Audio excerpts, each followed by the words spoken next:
What's up, guys? It's me, the Aioli Double X, here for my second to last review of the X-Men series, and I'm here to review to you guys X-Men or Psych. I can't even say it straight. I'm talking about the Wolverine, a much better movie than X-Men Origins, easily, because X-Men Origins Wolverine by far is the worst X-Men movie I have ever seen. Maybe one of the worst movies ever.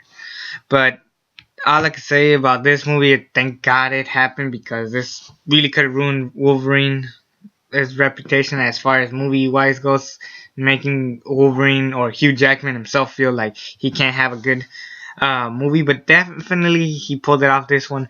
Now I'm here to say that this movie was not that great.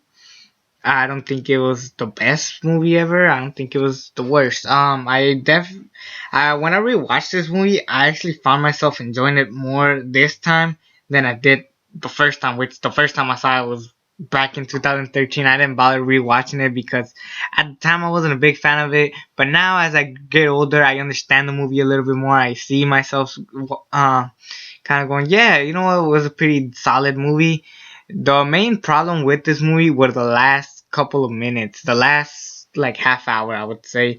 And if not, it would be the fact that this movie is slightly slower than usual comic book movies. And all I can say is that, yeah, that kind of disappointed me a little bit, but I think it still worked, particularly with Hugh Jackman as Wolverine. I really don't see anybody else playing the Wolverine, even though he is set to leave next year. 2017 is the last time we see Hugh Jackman as Wolverine, but definitely you can tell that this is his role. And the story here basically is that Wolverine is kind of done being Wolverine because of the Jean Grey incident. You know, him killing her in X-Men the last time. He's kind of broken down. He's just upset. He just hates it. And it's right by a start, you can tell that they realized X-Men First Class. I mean, not First Class. The Last Stand was not that good, so they kind of need to refix that. And yeah, overall that was kind of a solid start, because I'm like, yeah, where does Wolverine go from there? And that's kind of showing him there. And then a good friend of him from Japan kind of brings him around, and uh, you know, they all start. He starts being working in Japan, and he meets up with Yukio, uh, and you know, they kind of like a team. Yeah, like I said, this movie is kind of slow. He's just kind of around Japan, just kind of studying stuff. He's just being him.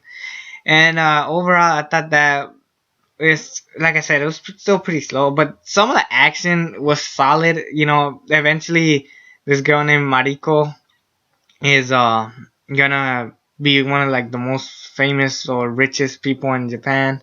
And yeah, and now because of that, people are going after her, and now it's up to Wolverine to kind of come back in his way and, you know, fight for her. I mean, but I remember seeing the train sequence. That was like my favorite part of the whole movie, and it holds up. Not as much as like Spider-Man 2 and back in 2004 when Tobey Maguire is holding the trainer and anything, but that seems pretty cool. It looked badass.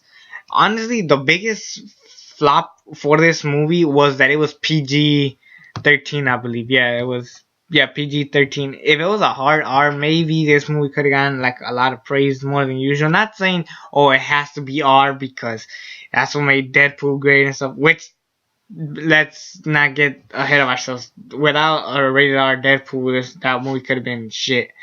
But honestly, yeah, I'm just saying they could have been a little bit more violent. It could have been definitely with the last half hour, which I'll talk about later.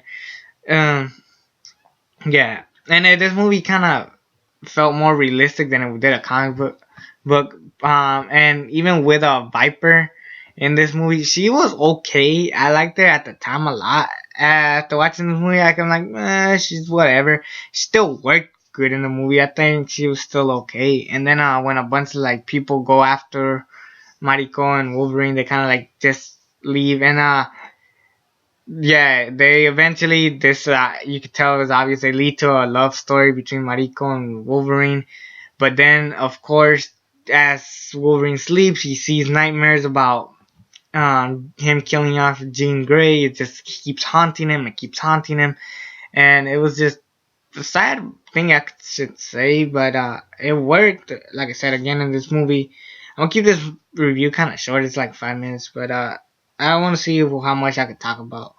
Um, that was kind of mostly it. I thought it was still solid, and then we get to, of course, like I said, the last 20 minutes, it just felt kind of too comic booky, and it just felt kind of cheesy. Now, what I did like about this, the action is that part when they shoot like a bunch of arrows at Wolverine. They're just all like kind of in the back of him, and then he just kind of attacks everybody.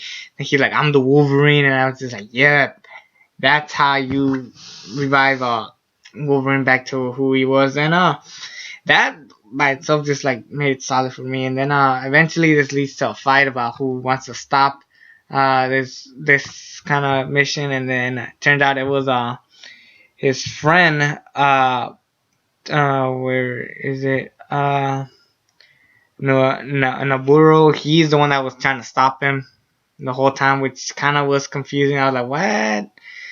Oh no, not Naburo Mori, my bad. I'm pretty sure it was Shinjen. I'm sorry about I'm fucking up these names. But yeah. It was just kind of dumb, and then Mariko just kind of easily beats him. I was like, whatever. And yeah, eventually, like I said, this eventually just leads to like Wolverine just being Wolverine again, and then Jean Grey kind of appears like, yeah, we can move on now, it's over, don't, you did the right thing killing me off, otherwise it would have been over. Kind of also talking to the fans, it felt like, because everybody hated the last time with Jean dying and stuff, but I think it was, like I said, it worked perfectly for that scene, and definitely a little fixing from X-Men The Last Stand, making it slightly better. I swear, they're doing everything to try to save this movie, whether it's this one or X-Men Days of Future Past, but I'll get to that later. And yeah, we're good. There's a deleted scene with them showing the original Wolverine attire, the yellow and spandex, as Cyclops would like to say.